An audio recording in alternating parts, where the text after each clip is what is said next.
Hey guys, JC Smith here. Today I'm driving the old 500,000 mile Dodge. Hang on, let me get this over here so I can show you. Come on now, there it is. 509,000 miles. And I am headed down the highway right now. And as you can see, I've got no vehicle speed. I also got an anti-lock brake light on and a brake light. So these are the kind of things you expect with a 500,000 mile truck. The small things, but it seems like this truck constantly has some little thing wrong with it, right? Yeah. But it's to be expected at 509,000 miles. So I put the scanner on it, and it has several codes. We've had a code that said intermittent vehicle speed sensor. Something to that effect, that we were losing our vehicle speed sensor. But you would hit a bump and the light would come on, the ABS light and the brake light would come on, but rarely did the check engine light come on. But so we're gonna have to look into this, see what's going on. And I'm not familiar with the wiring and how this system works, whether the vehicle speed sensor goes to the anti-lock brakes and then ends up at the cluster, or what route it takes. So we're gonna have to get a wiring diagram, see what we got, and see where we want to go from this. Now the code we have for the ABS says lost communication, as in like maybe a CAN bus problem or a power problem. I'm betting it's a power problem, because you'd hit a bump and it would it'd come on. So let's see what we can find out. Kyle over at Rust Belt Mechanic, he sent me over a wiring schematic of this truck. I gave him the VIN number and he looked it up that way and then emailed it to me. Okay, and what we found was remember I was talking about the signal. I wasn't sure if it came from vehicle speed to where it went first. Well, the schematic shows it goes to the ABS module. So I started doing this in a live stream. I tried to get to this ABS module down here, but it has a cam lock connector similar to this that holds that connector to the module. Well, that cam lock was broke on the side, the post that holds it, so I couldn't get it off. So I just took the cover off of it. There used to be a cover all these wires here, and now we're gonna test this, because that signal comes in here, the vehicle speed. Let's see, this is vehicle speed, this is vehicle speed, this is vehicle speed, and this is what's called CAN bus. This CAN bus twisted pair goes from several different modules, many modules actually, throughout the vehicle. And what it is it's basically like it's kind of like the expressway of information. There's a high and low line that go from one module to another, so that each module can communicate with each other and gather information from each other, or send information, whatever it is. So the pinout shows, the wiring schematic shows that this is a ground, this is a ground, these are vehicle speed. You have left, and I'm not doing this in any particular order, but left front, right front, and then rear. And then again the CAN bus. This is ignition power. This is constant fused battery power. And this is constant fused battery power. So then it goes from here. The grounds go to different locations. This one's got a splice in it somewhere on the schematic. And these two go to the TIP'em. And this one also. If you don't know, the TIP'em is what Chrysler calls their totally integrated power module. It's a great idea on their end. I'm being facetious because I've replaced a lot of TIP'ems. So anyways, that's what we're going to start with first. First thing we're going to do is check our grounds, and what we're going to do with these grounds is we're going to back probe into here, and we're going to put a load on this ground to the battery positive. We're going to run 1 lead of our load. It's going to be a light. I'm at the house, I'm not at the shop. Alright, so I got my cheapy little meter. I leave this in the truck all the time. I got it hooked up here. So I got the negative lead hooked up on the positive, okay? And what we're trying to do is check the ground to see if we can get a 12 volt ground. So I back probed the first ground. Just take my little alligator clip, grab on there, make sure I'm touching in here. Check my lead, I got it in the wrong spot here. Put it in volts. Alright, so we're not going to pay attention to the negative because I just have the polarity backwards on my meter. But, so we got 12.7 volts right here. Alright, so now what we want to do is see if that ground can handle a load. So we're going to use this light. This is a 1156 bulb, probably around 2 amps. Alright, got a pigtail on it, and all we're going to do is kind of do the same thing. We're going to replace the meter with this light. So we'll just take a test lead here, which is our positive, and we'll stick it on this positive, and then we'll take the red that we had down here, clip it on, take it off my meter, and we're going to hook it onto the ground of the light. Alright, so the light works, and it's an incandescent light, so the longer that it stays on, the more amperage it's going to draw as it heats up. It's a big resistor, right? Because that's what makes them shine. So I'll let it sit a couple seconds. I just want to make sure that it's able to carry a load. And that's just that little 16 gauge wire, whatever it is, 16, 18, I can't really tell. Alright, so now what we're going to do is that same test on this other ground wire. Now I realize this is not going to be the amp draw that we're going to have on there, but that's a decent indication that at least it can carry a 2 amp load. So now we want to get to the other one, which I'm just going to, since I got the light hooked up, we'll go ahead and do the light test first.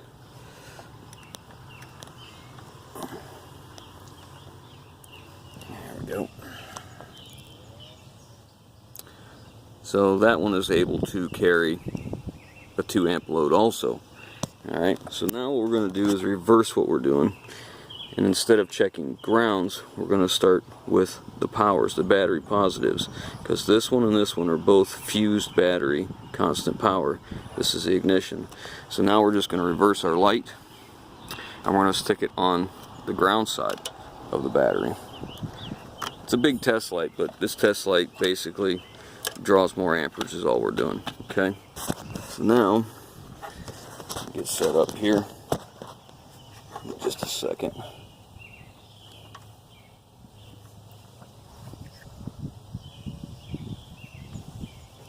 Get down in here. I'm doing this because I'm not taking this connector loose. I just want to do it what we call down and dirty here, like Meemaw used to do. And okay, so we obviously have at least enough 2 amp draw on the one to light it up. So now we'll go to the other one. Now I'm being very careful because this is a weather pack connector. I don't want to poke a hole in it. I'm going right next to the wire, but I'm not skinning the wire. Okay. I can feel it touching. I can feel it touching the metal contact, but I'm not getting anything here. I got nothing. Alright. I've moved it around a good bit. Let's try the ignition. Go to the ignition one. I'm going to have to move that a little bit.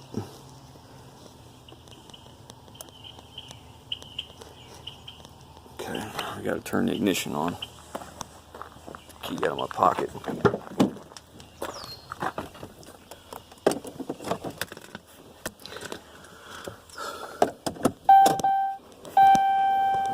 Keys on.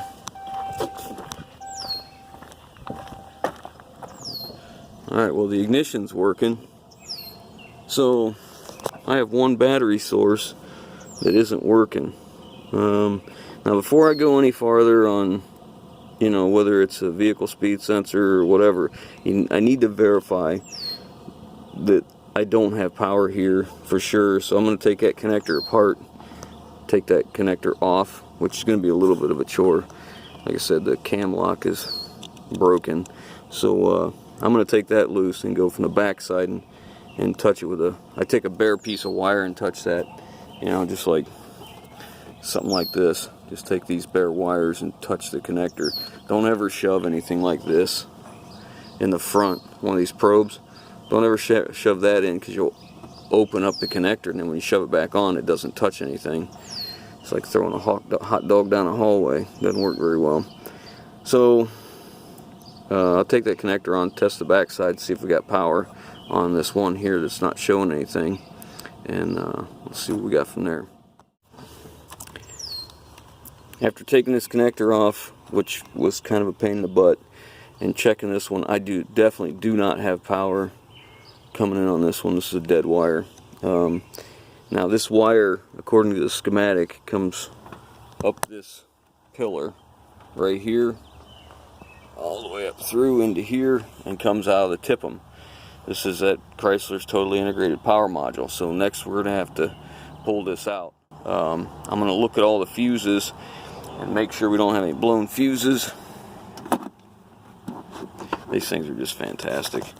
But which I already did this before I started taking this apart, because that's one of the first things we did. But normally I always check fuses first, because a blown fuse will do a lot of weird stuff. Not to mention, not one thing works, but sometimes it affects other things. Now I've already checked this, so my next step is the wiring schematic comes over here. It says it comes here, and then it comes into the TIPM. So we got to get that apart, and let's see what we got here. Well, I guess this is going to be a much shorter video than I anticipated. There's our wire right there. It was up in this connector here with the green crusties, and it's when I pulled the TIPM out, it just fell out. So and that wire is hard all the way down to here, so I'll probably have to take this apart. This has got a cam lock on the bottom of it too. Take it apart, take cover off, knock this pin out of here and replace it. So I have to call Dodge and see if they have replacement pins. If not, I may have to look for this connector. I don't know. I mean, truck's got 500,000 miles on it. I probably could find a different way and just fuse this, because the fuse this is on runs a couple other things, if I remember right. I could just go on that, but I prefer it to be right. That way, if there's ever a problem again, man, it's easy for a guy to find, right? Everything's the way it's supposed to be. But let's get this connector out. Let's see what the rest of them look like. It's not going to focus in on this, but we got a case of the crusties right here. Wonder why it's just on one wire. Maybe it was loose. See, we got a case of the crusties there too, but we're using this one, not that one. That one doesn't have anything tied to it, so we should be able to clean this up. Now what I need to do is take this connector apart, and the way this is going to happen is we'll take this green retainer out here, and then it will uncover the lock that holds this little female connector in here, and then we'll push it out.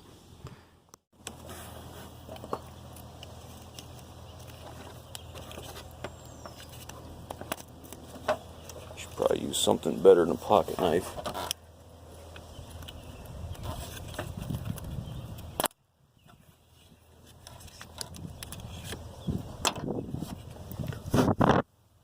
Alright, you see down in there. Trying to do this so you can see what it is. There's a little retainer right there underneath that crust. We should be able to lift this gently and push that one down. Of course, it's crusted in there pretty good.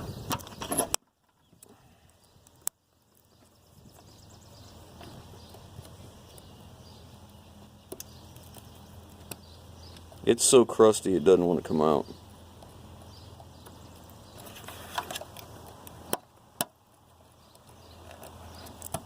There we go.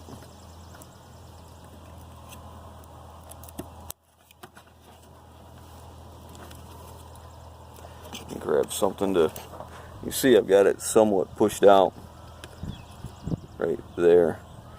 It's starting to come out the back right here. And you get a little screwdriver and push that out the rest of the way.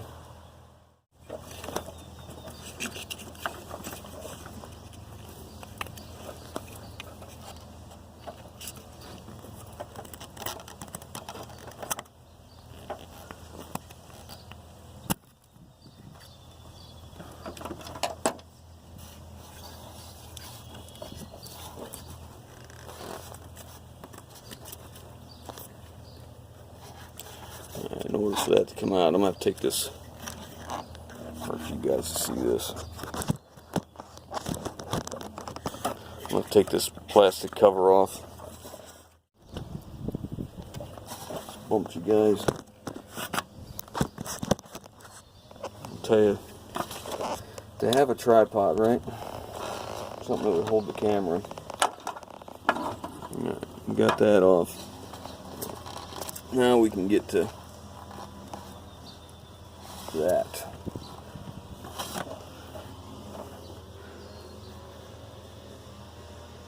There's the source of our problem, I'm pretty sure. I mean, if nothing else, we got to fix this first. You can see down in here how crusty that is, so we'll want to take and clean this all up and get that crust out of there, because we don't want our new fitting to look like that.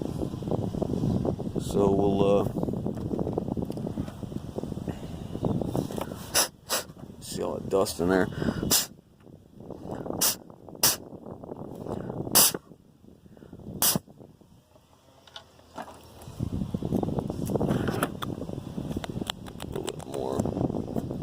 Probably use a little spray electric cleaner down in there, get it cleaned up. I'm gonna have to go to the Dodge dealer and see if they have this. I don't know if you can tell, that corner's gone right there because I pushed on it and it just deteriorated. Up inside the tip'em, it looks like it's going to be okay. Yeah, it just corroded away. Now at this point, I could put it back together and drive to the Dodge dealer and just jumper this wire here just to test it to make sure it's fixed, but I'm fairly confident that's the problem. And you know, I'm kind of against the rain right now. It's going to rain on me, so I want to see if the Dodge dealer has this. See if they can set me up with one connector. So let's give them a call, see what they say. Call Dodge. This is obsolete. They don't sell it, they don't have an assortment, they don't have anything. You have to buy the whole connector. The whole connector has all those wires in it. I said, okay, fine, you have that. It's obsolete. So I cleaned this up real good, and I couldn't open up that crimp down there. So I laid the wire on top of it, cleaned it up good, and then shoved the wire under the blade, which is what, underneath the blade that makes contact. And then I soldered it back in place. So now what we're going to do is put a little heat shrink over there, and hopefully that'll stop it from breaking loose. Now I'm going to try and put it up into here and see if it'll hold. And then I've already cleaned it up in here, so we're ready to go. Got my connector back in. Looks like it's going to hold well. Now I've spliced the two together. We're going to solder it, but I already put my heat shrink on top. So next I'm going to solder this, then I'll put some deox over top of it. What deox is like a chemical agent that stops it from oxidizing, hence the name deox. Then I'll slide the heat shrink tubing over it, shrink it down, and we'll test it.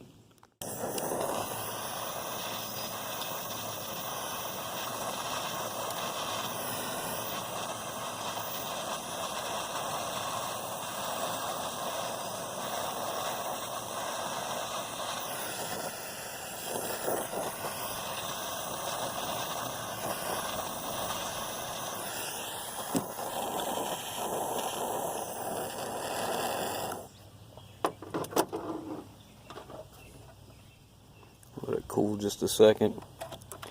Make sure that didn't damage my insulation. It didn't. Alright, get some deox on there and heat shrink. Get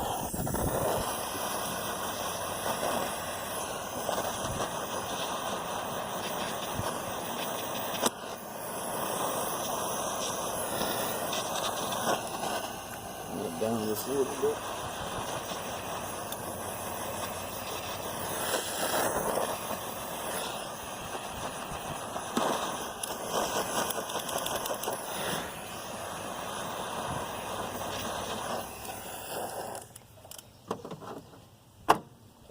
Deox is starting to ooze out just a little bit. That's good. Okay, now we're gonna put this back in the loom, tape it all up real good, which I'll put a layer of tape around this and then go around this band like this so it can't move. I don't want this to move, even though it's soldered pretty good. The least amount of movement, the better.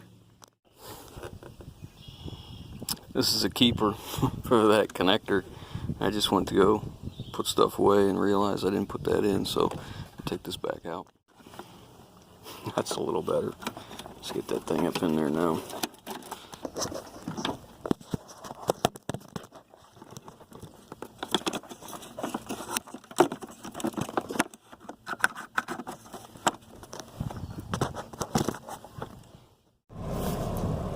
Alright, we'll take this thing for a test drive and see if my speedometer is going to be fixed now. Oh, looky there.